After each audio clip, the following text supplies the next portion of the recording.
You, John Fitzgerald Kennedy, do solemnly swear. I, John Fitzgerald Kennedy, do solemnly swear. That you will faithfully execute the office of President of the United States. That I will faithfully execute the office of President of the United States. And will, to the best of your ability.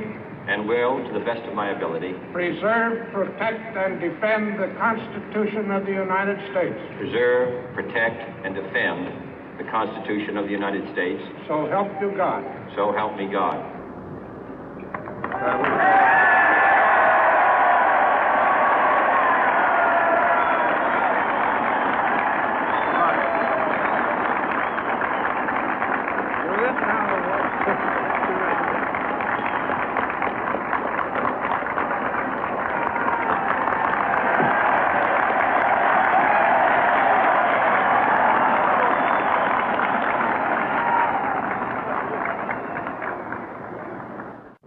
Vice President Johnson, Mr. Speaker, Mr. Chief Justice, President Eisenhower, Vice President Nixon, President Truman, Reverend clergy, fellow citizens.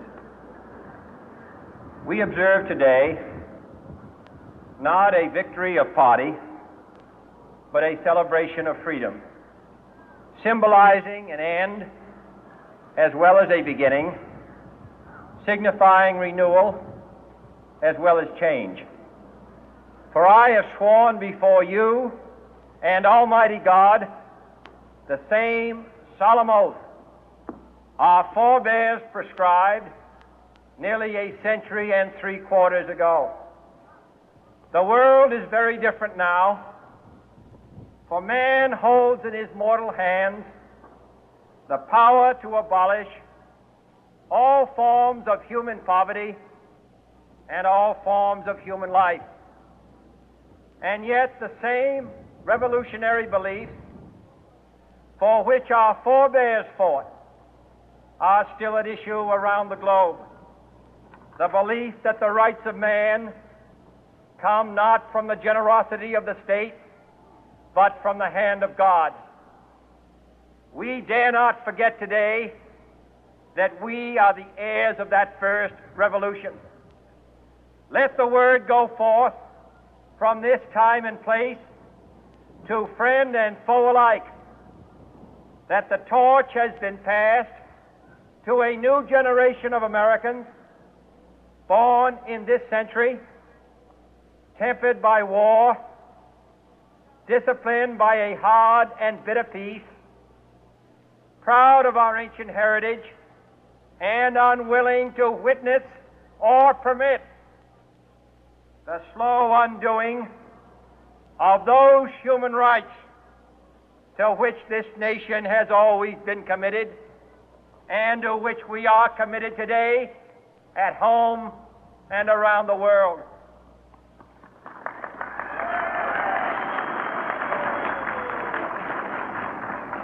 Let every nation know, whether it wishes us well or ill, that we shall pay any price, bear any burden, meet any hardship, support any friend, oppose any foe to assure the survival and the success of liberty.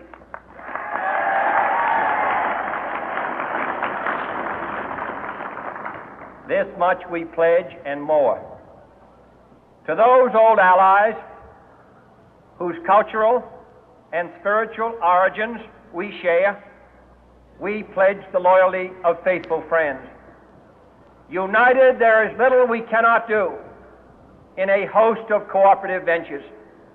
Divided, there is little we can do, for we dare not meet a powerful challenge at odds and split asunder.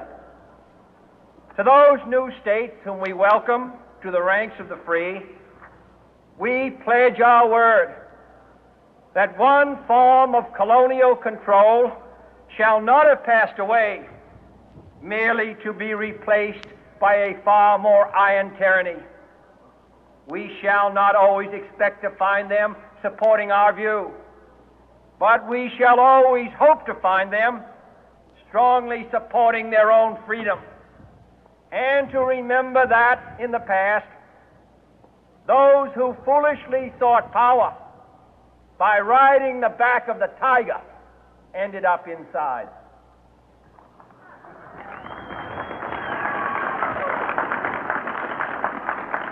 To those people in the huts and villages of half the globe struggling to break the bonds of mass misery, we pledge our best efforts to help them help themselves for whatever period is required, not because the communists may be doing it, not because we seek their votes, but because it is right. If a free society cannot help the many who are poor, it cannot save the few who are rich.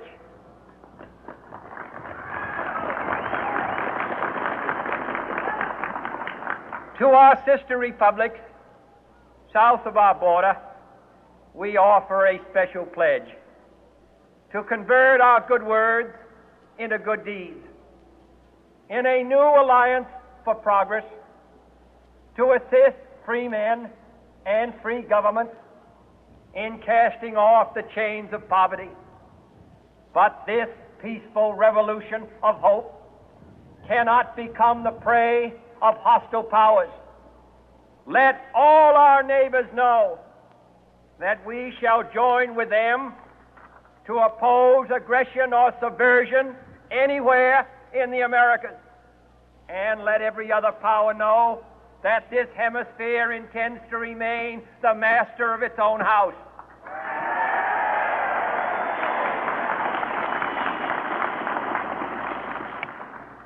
To that World Assembly of Sovereign States, the United Nations, our last best hope, in an age where the instruments of war have far outpaced the instruments of peace, we renew our pledge of support to prevent it from becoming merely a forum for invective, to strengthen its shield of the new and the weak, and to enlarge the area in which its writ may run.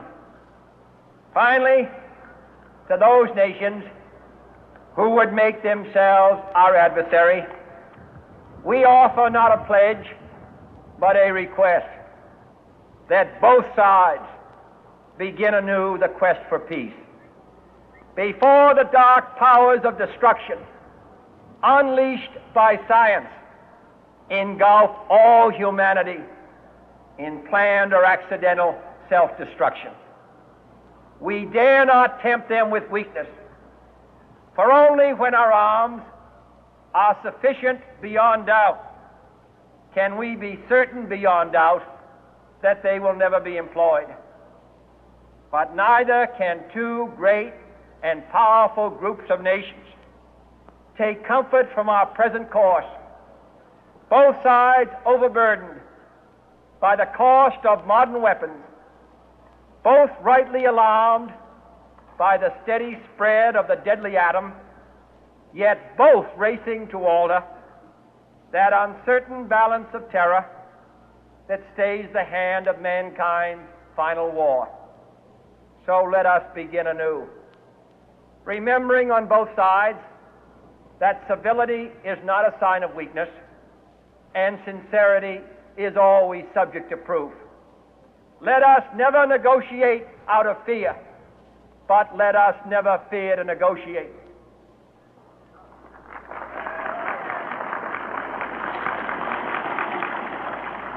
Let both sides explore what problems unite us, instead of belaboring those problems which divide us.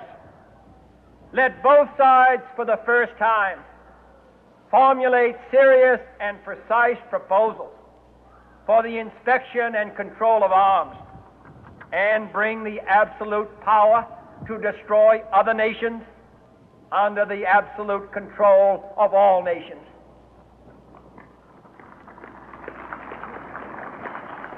Let both sides seek to invoke the wonders of science instead of its terrors. Together, let us explore the stars, conquer the deserts, eradicate disease, tap the ocean depth, and encourage the arts and commerce. Let both sides unite to heed in all corners of the earth the command of Isaiah to undo the heavy burden and let the oppressed go free. And if a beachhead of cooperation may push back the jungle of suspicion, let both sides join in creating a new endeavor, not a new balance of power, but a new world of law, where the strong are just and the weak secure and the peace preserved. All this will not be finished in the first 100 days, nor will it be finished in the first 1,000 days, nor in the life of this administration, nor even perhaps in our lifetime on this planet. But let us begin.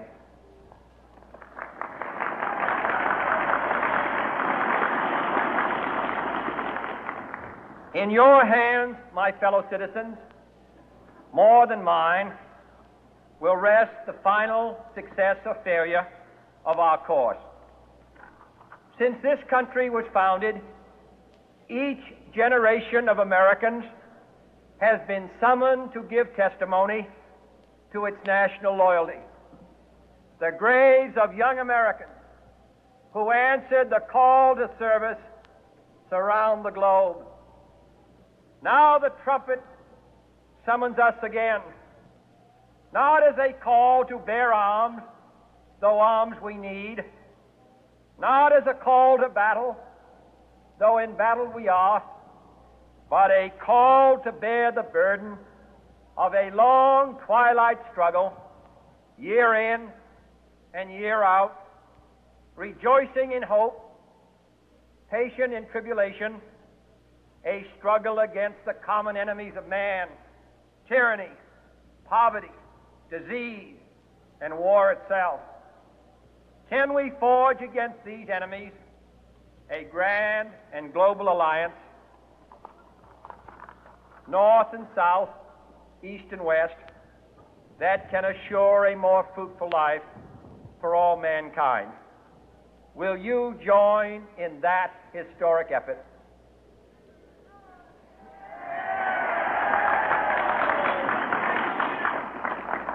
In the long history of the world, only a few generations have been granted the role of defending freedom in its hour of maximum danger. I do not shrink from this responsibility. I welcome it.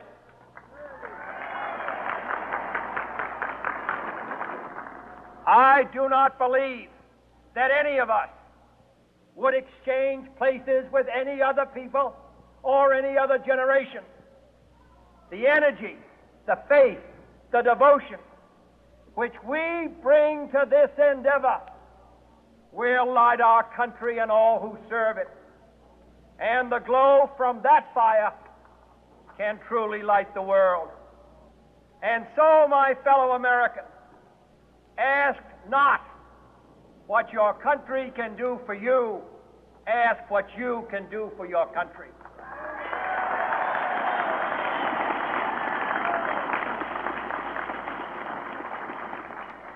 My fellow citizens of the world, ask not what America will do for you, but what together we can do for the freedom of man.